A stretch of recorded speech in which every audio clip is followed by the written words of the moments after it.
ఈరోజు చాలా అద్భుతమైన రోజు అండి. ఎందుకంటే గురువారం బాబాగారు భక్తులు శ్రద్ధగా చేసుకుంటారు, బాబాగారికి సేవ చేసుకుంటారు.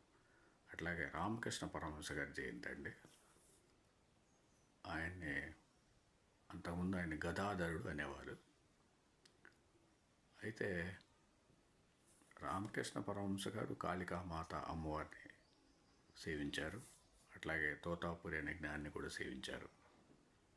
కానీ ప్రపంచానికి వివేకానందుడు వంటి సింహాన్ని అందించారన్నమాట. అంటే చికాగోలో స్వామి వివేకానంద అద్భుతమైన ప్రసంగం అయిపోయిన తర్వాత ప్రపంచం మొత్తం కూడా భారతదేశం వైపు తిరిగి చూసింది. అది అట్లాంటి వివేకానందుడిని తయారు చేసిన రామకృష్ణ పరమహంస గారిని ఎవరు కూడా మర్చిపోకూడదు. అందులో ఎటువంటి సందేహం లేదు. అట్లాగే రామకృష్ణ పరమహంస గారి పుస్తకాలు కూడా చాలా బాగుంటాయండి. ఆయన బోధనలు కానీ, అట్లాగే రామకృష్ణ మిషన్ వాళ్ళు కూడా ఎంతో మంచి మంచి సర్వీసెస్ చేస్తుంటారు.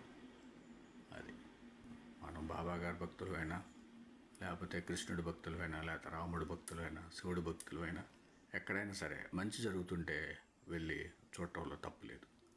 ఓం సమర్ సద్గురు సాయినాథ్ महाराज की जय. ओम समर सद्गुरु भरद्वाज महाराज की जय.